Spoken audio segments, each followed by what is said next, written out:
What's up, everybody? We're live from Redhook here at the Function House. I'm Mike Gentile, along here with Anthony Vitale. And tonight we have a very special guest. We got DJ Mel Debarge. What's up, Mel? How are you? Good to see you. This is great stuff you're doing here, man. Thank you, thank you. Gotta tell you. We're happy to have you down here for... I have no idea why you have this guy. You don't need this guy, but... You don't know what I got to go through with this guy. He's so crazy getting this show ready, but we're doing something special here, so he's taking a lot of love and heart to this show. It feels good, but more importantly, I saw that Riz was here, so I figured I could be here too. That's a tough act to follow. I mean, yeah. So I'm just happy you guys chose me, or maybe there was no one else available. That's cool too. I could deal with that too. Yeah. You were a fill-in? You think I'm filling in. It's fun. Come on, you know I've been a big fan of Mel Debarge. He's been talking about you since we started doing the show. What does he really say? Come on. Said, you can tell me. We're homies. He said you got a good story, bro. We're both bald. You can tell me. He said you're a great DJ. I said you got a great story. He said you wear pretty cool sneakers. Talk to us about these sneakers. What are these sneakers? These are Y3 Adidas. Okay. Didn't pay for them. Didn't pay for them. See what happens when you're a celebrity DJ? Yeah. That's what happens. Right? I'm a DJ that plays to the stars. Okay. How about that? I don't want to be a celebrity DJ. So let's get real right now. Let's get real with Mel Debarge. Right? Where are you from now? Where are you from? I'm from the Bronx, New York, a place called Fordham and Riverdale in between. The Boogie Down. Okay. The Boogie Down. Yeah. That's where you were born and raised? I was born and raised in the Bronx. Okay. Talk to us how you started getting the feel and the buzz for music, for being a DJ. Like, how did it all start? Right. Well, my story with music is a long one. I come from a very musical home. Okay. My parents were very into like instrumental Latin jazz and salsa. I have an uncle that was a disco DJ. Disco, what did he go by? Disco Dave. Disco Dave. It's a great name. That's an awesome name. Great dude. Okay. And I inherited all this vinyl and like the knowledge of like disco and. He had a lot of vinyl. A lot of vinyl. Did he teach you how to mix? I say a lot. I mean, I say 5,000 to 6,000. 12 inches. Like 12-inch. Rare disco classics. I mean, I wouldn't say super rare, because he was kind of like a commercial disco dude and like salsa and like breaks. But he definitely had a. So that's where you learned how to DJ? Right. I didn't learn, like, he never sat down with me, and this is like what I always tell people. I never like people ask me, how'd you learn? I mean, I just used to listen back. I used to listen and like play. He would make me play, and the next thing you know, I was mixing, you know? It wasn't like I sat there and like, it was kind of like a natural progression. So you're from the old school records, vinyl? Yeah. Well, I like to think I was in between, because when I kind of got a career, it was in between vinyl and Serato. Okay. And my generation of DJs were kind of the last ones that played on vinyl. Yeah. You know? Yeah. So, because I did that, but I couldn't say I did it for like 10 years. You know what I mean? I did it for 3-4 years before. 2 to 4. Yeah. Yeah. Yeah. Carrying crates suck. I mean, I carried a lot of crates. It was terrible. I carried crates for me, and I carried crates for other people. Yeah. It's terrible. Well, now you probably don't even carry your headphones now, right? That's not true. I always, you know, I told myself early on that I would always try to keep it, you know, simple as possible. And so I have. I would carry my own bags. I travel alone. Call my mom. You put your hand up in the air. I try not to do that either. If it happens, it happens. And if I do, it's to call a waitress or something. You know? It's one of those things. That's good. That's cool. Yeah. So talk to us about, you know, like you used to collect vinyl. Yeah. Right? Back in the day, you were a big vinyl collector. Yeah. Well, I think you kind of the culture back then was kind of like you had to, in order to be able to have like, you know, all the tools to be able to play anything, and that kind of made you collect. You know what I mean? I wasn't going into it like I need to have rare records every time, but just as a natural growth, I bought the new stuff and the old stuff, because the community was like that back then. You would go to a record shop, and whoever was working there would be a big vinyl person, and you have these conversations. I would see the older guys. What record shops did you used to go to? Beat Street. I used to go to. There was one in the Bronx. I think it was called City Limits. That was huge, and had all types of stuff. I used to go for like the 80s and the rest of Bob House of Rare. Yeah. That's still up. He's still there. Let's Going into a record store Yes. was cool because Yeah. you know DJs used to like put you on shit. You know, they Yeah, used yeah, to- yeah, They yeah. used to sit there and DJ in the store. Yeah, You they know, would play the I heard records. that this weekend. You know, let me get that record. And like, Yeah, you know, could hear them test it. Exactly. Yep. You know, I wasn't really like the guy to go, speak to them because usually there would be more than one DJ that was established. I didn't want to be the young guy being like, hey man, I was know. all Yeah. up in the booth in all these places. Right, like, right, I right. would just be like, play these. And they'd be like, Right, I'm gonna right, play right. these for you. You should be playing these. Right, right, right. And then, you know, you'd get like, you know, they would teach you a little Yeah. bit. So that was the culture of it, but that's kind of gone now. But that's how you will learn so much stuff. Like, I find it a little harder now, no? Like, Yeah, you because can't- There's too much music coming out. it's a lot of stuff coming out. So people don't really appreciate what a good song would be. It will stay on the charts for longer, etc. You know, now it's like you have the remix of the one song that maybe is not as good as the other remix, and you have to play 8 different. It's like And it's like, how do you choose between? Right. That's a common story so we've been talking about. right, on this right, couch. right. And a lot of things, get lost in the cracks.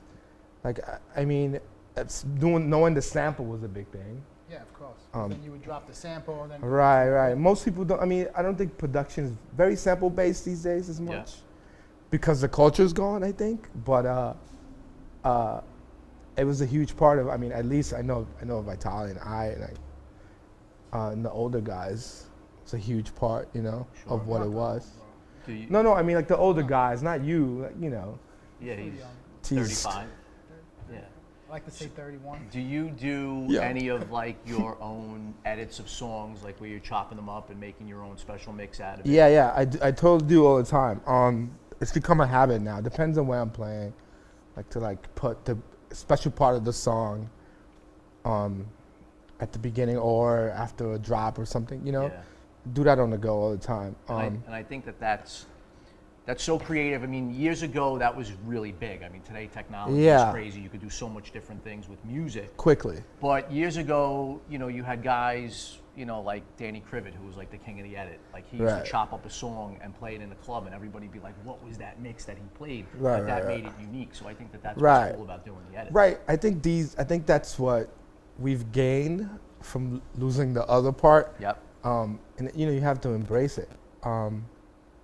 But again, a lot of gets lost in the cracks. You know what I mean? So I also like to play songs more than 2 verses when the songs are that good. You don't really do that anymore. I agree. And there's I'm a hits big fan of records that. I don't know the 3rd verse, or if there's a 3rd. I don't. Right. So what music do you enjoy playing now?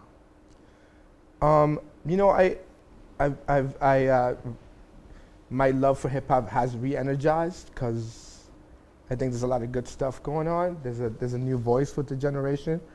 Because I mean, a few years ago, that was all lost. Oh, yeah. So I'm excited for hip hop again. It's not the same hip hop I grew up on, But but is that your favorite music to play? And like right now is hip hop? yeah. Well, I can't play like Michael Jackson B-sides anymore, heavy. Why?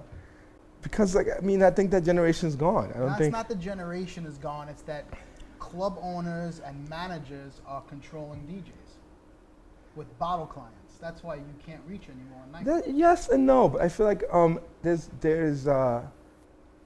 it also comes with DJs. Like there's DJs that can.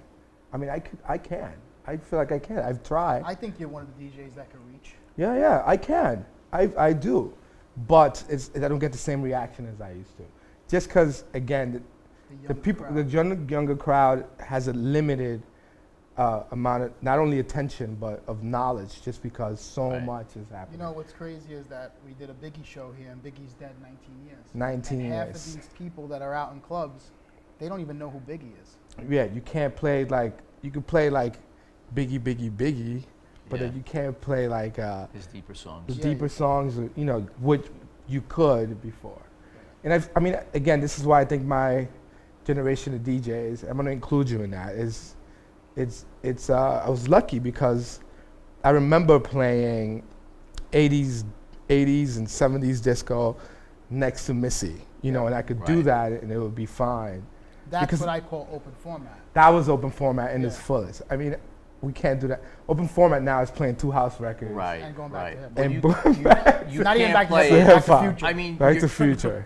it's true in the sense that you can't play it for these kids today because they don't know it, right? Right. But for It's you, rare, yeah. but for you as a DJ, you have, like, you play for many different types of audiences because you're Right. not just a club DJ. Right. You play a lot of private His events. events, I'm Right. sure he's not That's playing. right. And Where so that's that the events affords come you the in. luxury of playing And I- stuff that you wouldn't normally play. in right, a and club. that's the luxury of my career. I feel like it's the best part of it.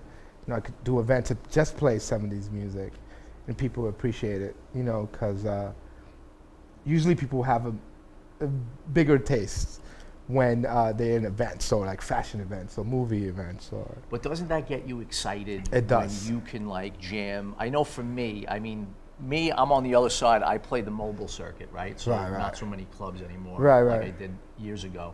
But like every once in a while, you get thrown into a party where you could rock some really good disco R&B classics that are jams. That's and when great. you have the crowd that appreciates that, how good of a feeling It's is that? it's the best because not only you could go through a whole box of emotions with the music, but also people appreciate it. They recognize it. You know, Yes. when you have a crowd like that. But when you're playing a big club on a Saturday night, it's kind of like how many songs you could play and keep the energy going. You know, So what's which the- is good too. What's It's good the best too. event you've done where the music was just on point? What would you say was?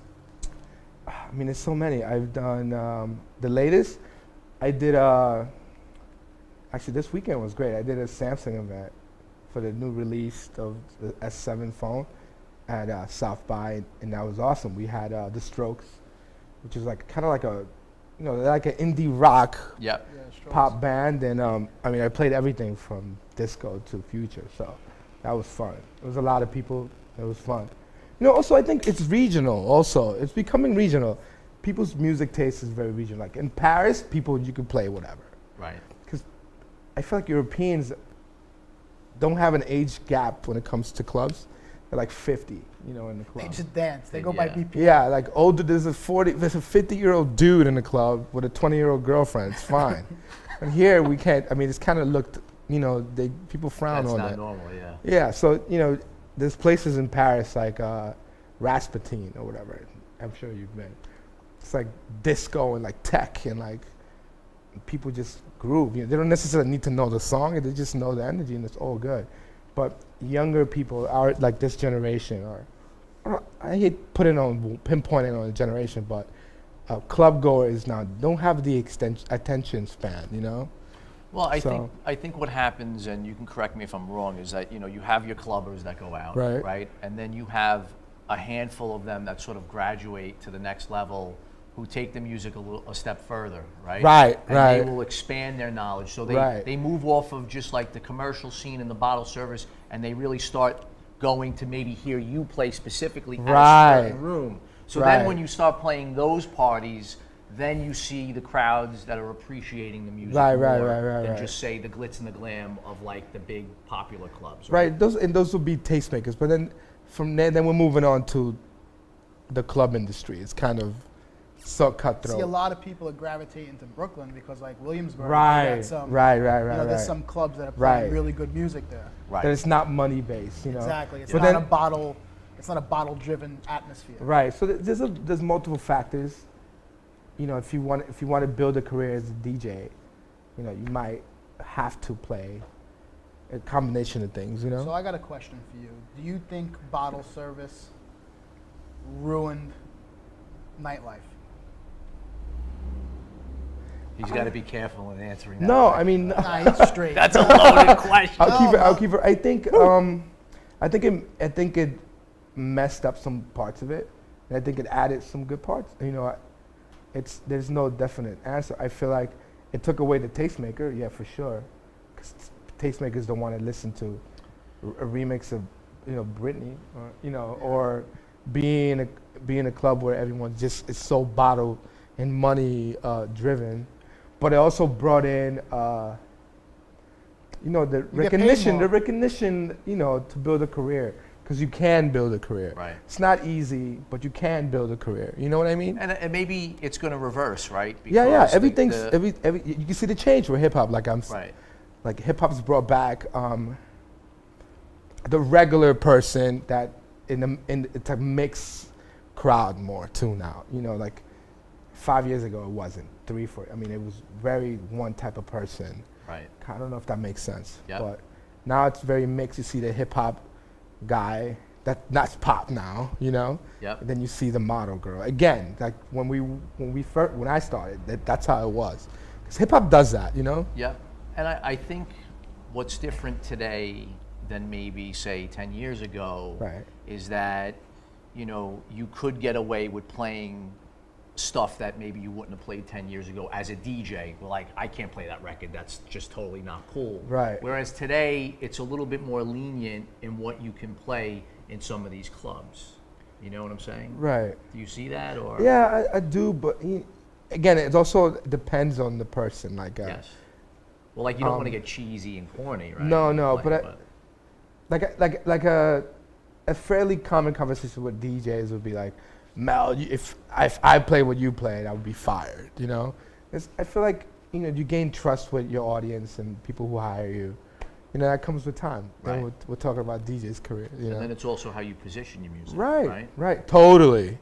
It's so many factors. It's how who you play it, how, What you when, followed how up with. long, Yep. why. You know. See, well, now it's like with Serato and like everybody having the collection that we dug for in record stores. Right. It's all about programming. So Right.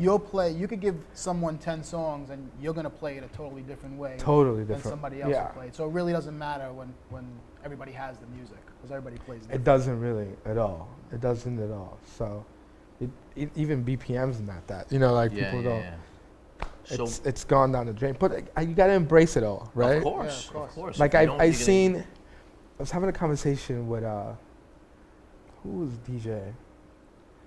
I'll give you a name later. So I mean, the conversation was a lot of the older guys didn't translate to Serato well because they weren't computer guys, you know. Right. So you see them, like even a guy like Funk Flex is not the same, you know. I'm not saying he's not doing a great job. It's just a different, his approach is different. I don't know if that makes sense. Yeah, you had like a difficult transition. A 'Cause lot of it- people it- had difficult transitions to the computer. Right. Yeah, but what I'm saying, you can't get into the habit of like, with Serato and the cue points, it was all different than like picking up the needle and moving it into Well, the middle of the also song. looking for records. Also, like I was used to, like when I made the transition, I knew where looking, my records yeah, were. yeah, I never yeah, had yeah. to type them in. Yeah. To, Right. So I knew like this crate, like a little bit back, I Yeah. would find the record. Yes. Yeah. So like when you had to switch to Serato, now you have to know all these names. And there was some songs that I played that, I probably read the name months after I got them. I just, Right. I knew the sound where Right. it was. Yeah, like Funk Flex is like, first saw him on vinyl. He would play 300 records in like an hour, less. Just like And I've seen him play on a Yuri mixer, cutting it up on a Yuri mixer. Right. So With records. So now nonetheless. we have to type and look. He still kills it, but it's not the same. But I feel like that translates to everyone. But I feel like also my generation is a lucky DJ generation because Yes. I was always a computer guy and a vinyl guy. So his point is incredible because I remember what the artwork looked, and I would put, even the fact that I would change a record and put it in myself gave me the muscle memory to know where it was. Where exactly it was. So, typing was a little difficult, but, then I started, setting my crates up just like vinyl kind of. Yeah. And so that was my transition, but it was fairly easier than someone that probably wasn't a computer person. Yeah, but then you know? again, you used to go out with 400 pieces of vinyl, 500 pieces of vinyl. Now you're going out with 13,000 records, or God knows how many songs you have in your It's computer. unlimited. So, It's unlimited. It's a lot to It's a lot to unlimited. look through. Yeah. Someone made a request, you didn't want to play it. You really didn't have it. Right. Now now you got people making these crazy requests. People and look at you like, come on, just type it. and they're like, yo, download it. Yeah, but what's I'm like, also People cool like, come on. I'm like, is bro, I'm not downloading. being able to like get a song right there on the fly is great too. It is. Right. Like, it's a double-edged sword, So what is your preparation like? Like we don't want any of your secrets, but like, do you like dedicate days to the week to like preparing music, downloading music, buying music? How do you I feel like that was the hardest part for me. It still is. But this is why I had conversations with other DJs that I look up to. It's important to have people Of to course. talk to. I feel like the preparation goes in my head more now. Like I visualize what I'm gonna play, how, and that's helped a lot. And I got that from other DJs. I try to put away 2-3 days a week to an hour to look for new music and see and make some changes. But I also try not to do it too much because then I don't want to be repetitive. I don't know if that makes sense. Like I don't really make crates or anything.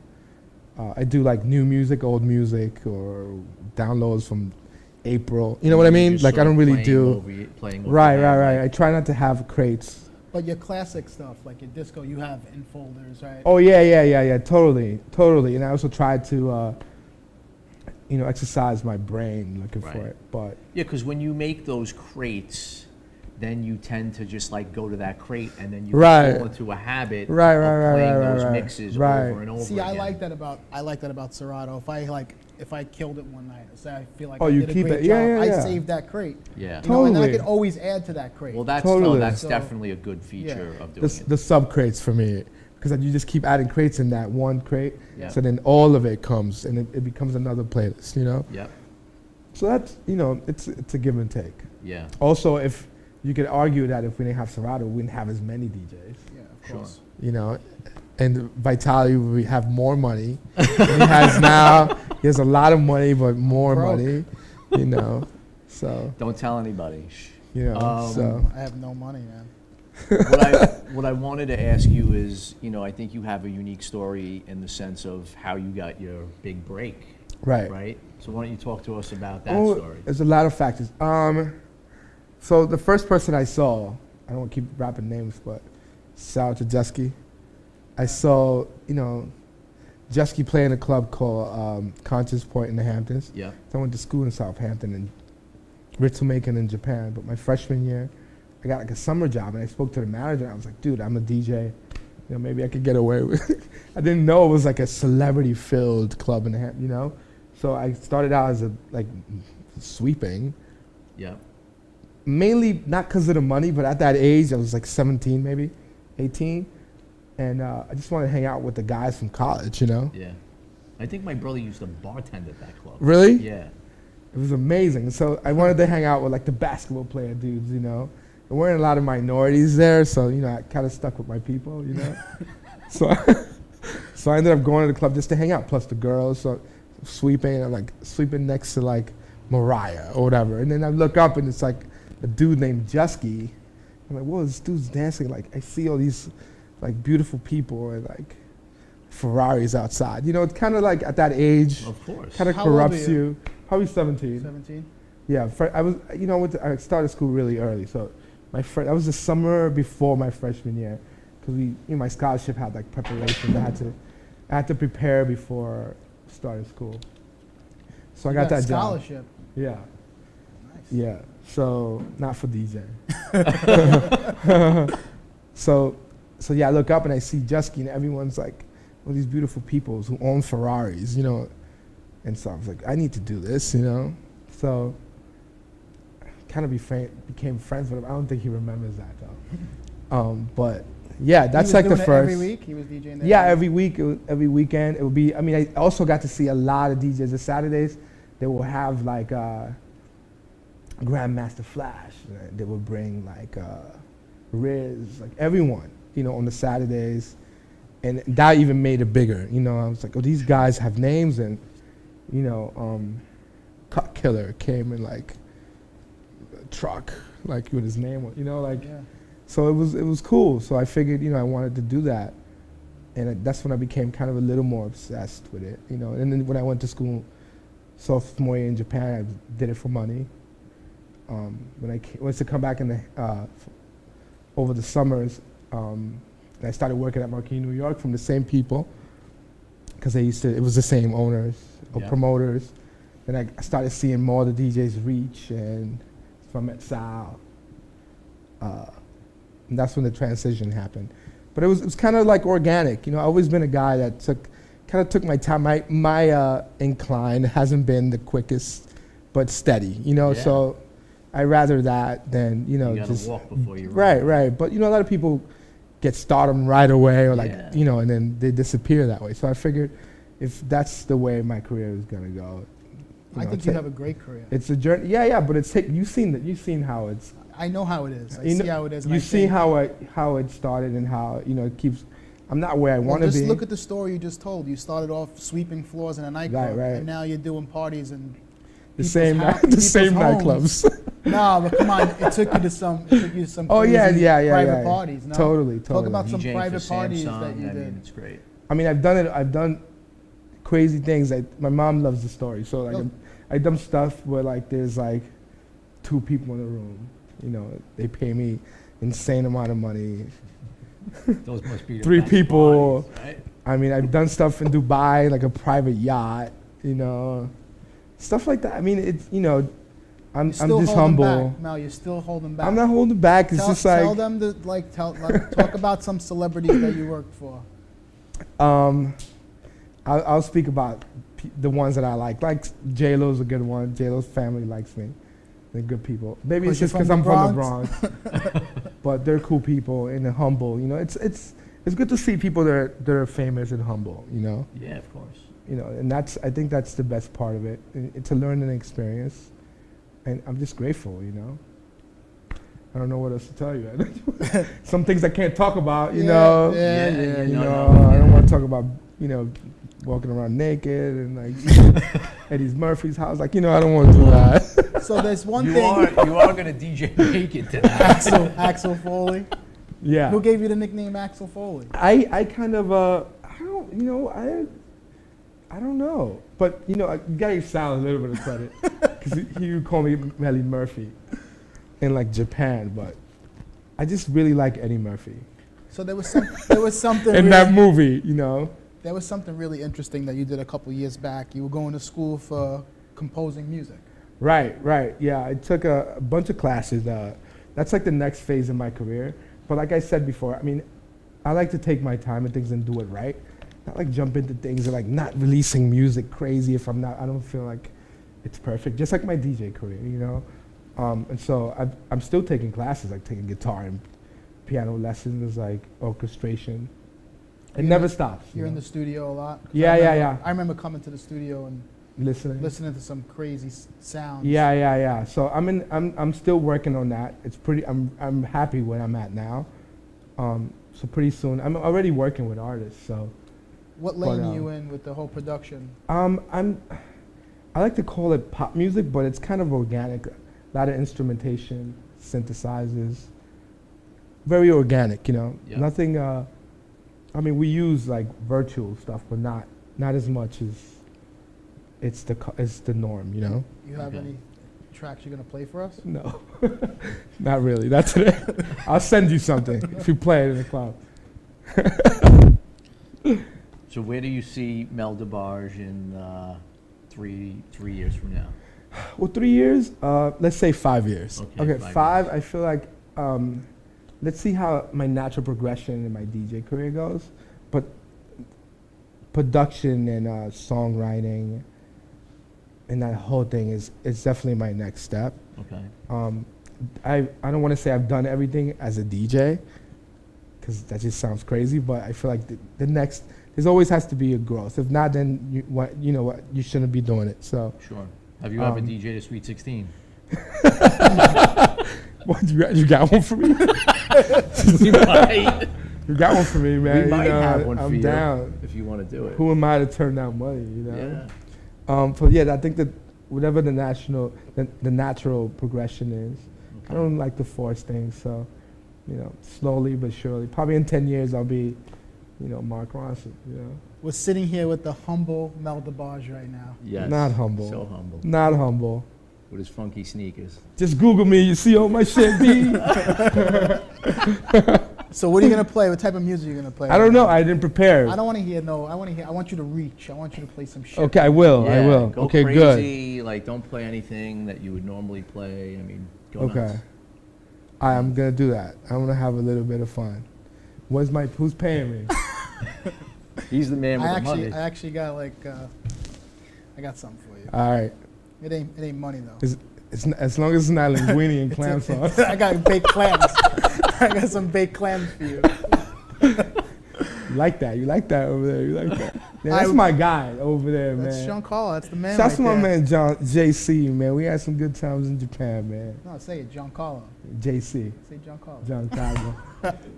All right, we're gonna take a 2-minute break. We're gonna get Mel up on the turntables, and we'll be back. Peace.